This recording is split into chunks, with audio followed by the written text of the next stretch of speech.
Stéphane Raffard, je suis professeur en psychologie clinique.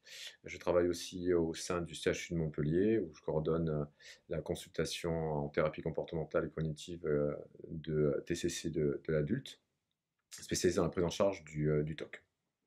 Ouais, bonjour, du coup Alexandre de Connor, je suis psychologue clinicien et thérapeute praticien superviseur en TCC et je travaille dans l'unité de Stéphane sur le TOC, l'unité de traitement et de consultation du TOC.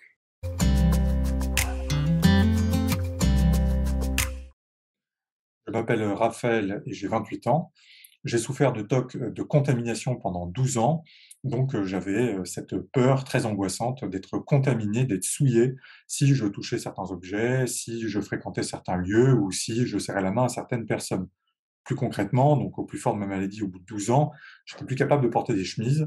Il y a des objets que je ne pouvais plus toucher, comme les cintres ou les chargeurs de téléphone. Il fallait tous les matins que je lève ma voiture au salon pendant 15 minutes avant d'aller travailler. Et il y a des lieux où je pouvais carrément plus aller. Donc évidemment, tout ça génère une immense souffrance psychique. C'est très invalidant. Le fait de plus pouvoir porter de chemise posait de gros problèmes à mon travail. Il y a des moments où vous croyez que vous êtes fou. Vous souffrez de ne pas être capable de surmonter des situations qui paraissent absurdes. De là découle une honte qui fait que vous n'en parlez pas à vos proches, donc vous êtes très isolé. Et évidemment, vous êtes très frustré de tous les évitements et de tout ce que vous n'êtes plus capable de faire à cause du TOC. Alors du coup, qu'est-ce que c'est le TOC? Alors le trouble obsessionnel compulsif, du coup, il se caractérise, comme son nom l'indique, en fait, par la présence d'obsessions. Ces obsessions, ça peut être des images ou des pensées qui viennent en gros très fort dans votre tête, qui restent et sur lesquelles on bloque et on a un peu besoin de les résoudre ou d'avancer par rapport à ces obsessions et parce qu'elles génèrent beaucoup de détresse. Et face à cette détresse, du coup, on se met à faire des compulsions, c'est-à-dire les actes qu'on fait pour se soulager un petit peu de cette détresse. Je prends un exemple. J'ai cette obsession que ma porte est mal fermée et du coup, qu'est-ce que je fais? Je reviens chez moi vérifier ma porte. Puis je vérifie ma serrure une fois, puis deux fois parce que j'ai toujours cette obsession que peut-être elle serait mal fermée. Ça, c'est pour illustrer. Alors, il n'y a pas que ces vérifications. Et effectivement, dans le TOC, on peut avoir quatre sous-types. Il y a les gens qui ont des TOC liés aux contaminations, la peur d'être contaminé soit par une maladie, soit une sensation bizarre d'être contaminé sans peur de maladie. Des TOC liés à la symétrie et au désordre. On a besoin que ce soit bien placé, que les choses soient bien comme il faut, vous faites exactement de la bonne façon. Ou encore, on a des tocs liés aux pensées inacceptables. Je ne m'autorise pas à penser des choses mauvaises, comme il peut arriver du mal à ma famille, ou il pourrait arriver du mal à mes collègues, je ne sais pas, des pensées comme ça nous paraît intolérable et inacceptable. Et j'oublie un sous-type, Et ce type de responsabilité. et le sous-type de responsabilité, où effectivement on a une responsabilité exagérée. C'est par exemple, je ne peux pas inviter les amis de mes enfants à manger, parce que si je leur fais à manger, peut-être pourrais mal me laver les mains et les empoisonner. Et du coup, je serais responsable qu'il leur arrive une maladie ou quelque chose. Et ça bon, comme on imagine, ça peut être assez handicapant.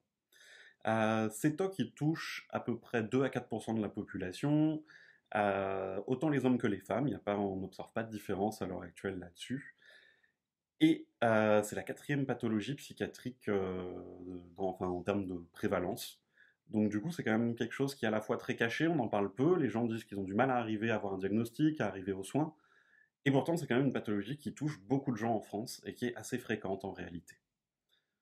Voilà, exactement, c'est vraiment important. On a jusqu'à 10 ans de retard de diagnostic en moyenne, principalement du fait de la honte. Les gens ont honte de consulter.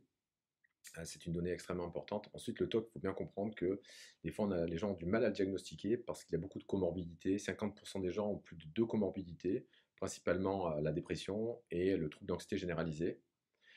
Donc en effet, on peut recevoir des gens qui sont d'abord traités pour leur dépression et leur TOC est passé entre guillemets sous silence, n'est pas diagnostiqué. Donc c'est vrai que le diagnostic précoce est un enjeu majeur et c'est une des missions que nous avons au sein de l'unité TOC du CHU de Montpellier.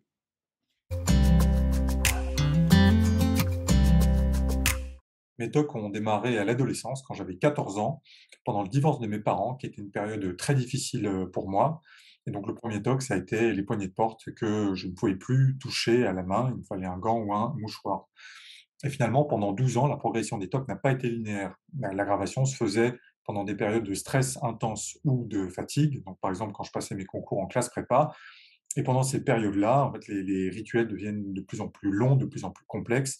Et in fine, vous passez de plus en plus de temps à faire vos TOC. Malheureusement pour moi, j'ai réussi pendant très longtemps à le masquer à mes proches, c'est-à-dire que j'évitais les situations problématiques où je faisais mes rituels en cachette. Et donc, tant que j'arrivais à conserver un semblant de vie normale, même si je souffrais beaucoup, eh bien, je ne consultais pas. J'étais persuadé soit que les TOC allaient partir tout seuls, soit que j'allais réussir à les faire partir moi-même, ce qui, dans un cas comme dans l'autre, est une erreur. Alors, quelles sont les prises en charge efficaces pour lutter et soigner le TOC? Première intention, et c'est important de le dire, ce sont les thérapies comportementales et cognitives. Vraiment, c'est la première indication proposée aux patients. On a une autre approche qui est aussi efficace, c'est la pharmacothérapie, hein, notamment les antidépresseurs. Mais les données de la littérature, notamment les méta-analyses, mettent en évidence que les thérapies comportementales et cognitives sont supérieures aux antidépresseurs. Mais les deux prises en charge, suivant la volonté et le choix du patient, peuvent être proposées. Alors, est-ce qu'on a une efficacité cumulée des deux thérapies? Alors, si les gens commencent par un antidépresseur, toutes les données montrent que rajouter une psychothérapie de type comportemental et cognitive va augmenter l'efficacité du traitement. Par contre, si vous commencez par une thérapie comportementale et cognitive, les données sont moins claires. On n'a pas de données probantes pour dire que rajouter un antidépresseur va automatiquement améliorer la personne et ses TOC. Ça dépend véritablement de chaque individu. Mais vraiment, que ce soit les guidelines internationales, en première intention, la thérapie comportementale et cognitive, et on parlera ensuite des ingrédients efficaces, doit être proposée en première intention, quelle que soit la sévérité du TOC.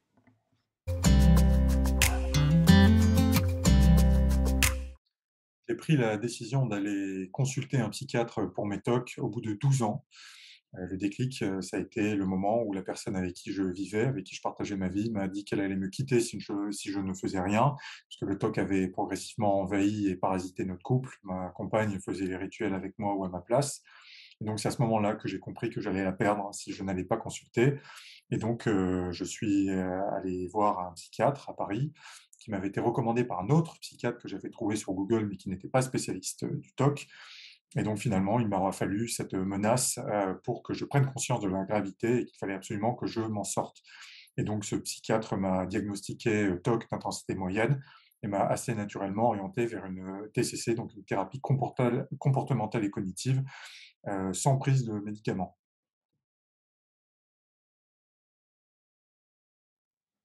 Alors, quelle est l'efficacité des thérapies comportementales et cognitives de troisième vague? C'est une question qui nous a été posée. Alors, nous n'avons actuellement aucune méta-analyse qui vient mettre en évidence que les thérapies de troisième vague, comportementales et cognitives, sont efficaces. Ce qui est certain, c'est que plutôt que de les opposer, elles viennent rajouter des éléments extrêmement intéressants chez un certain nombre de personnes qui ont des TOC, notamment par exemple des patients qui ont des pensées fusion-action, donc toutes les techniques de diffusion, toutes les techniques de défocalisation attentionnelle, notamment dans le cadre de rituels mentaux, peuvent être un plus évident et que nous, en tout cas, nous avons intégré dans les prises en charge dans le cadre de l'unité de consultation. Voilà, ça c'est vraiment, vraiment important. Euh, les techniques de base efficaces, clairement démontrées, sont les thérapies, on en reparlera ensuite, thérapie d'exposition et prévention de la réponse, mais suivant les personnes, suivant les profils individuels, les thérapies de troisième vague peuvent être un complément tout à fait intéressant et rajouter un plus évident. Tout à fait. Bah, effectivement, je pense, je précise pour la fusion pensée-action, pour les gens qui ne sauraient pas ce que c'est ce moment où on pense il va arriver un malheur à ma famille, et du coup on se dit bah, ça va se produire, enfin, c'est quelque chose qui va arriver. Et les troisièmes vagues permettent de prendre un peu de recul, se dire voilà, ça c'est une perturbation qui se produit dans ma tête, c'est pas parce que je le pense que ça peut arriver. Et c'est vrai que c'est un ajout en plus de tester, de ne pas faire ces tocs, ça c'est la thérapie d'exposition. Et je pense que ça marche très bien ensemble, ça se marie bien.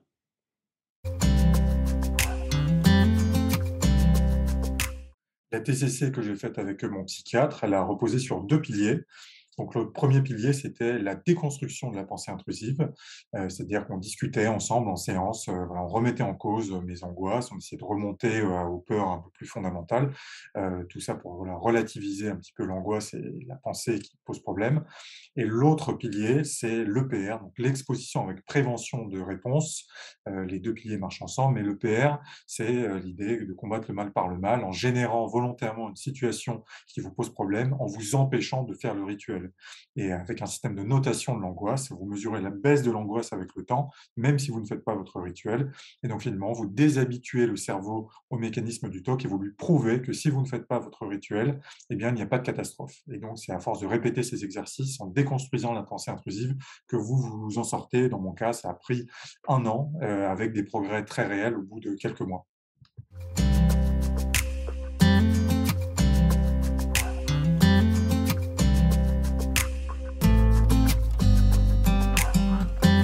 You know I want you close, maybe hold your hand a little while.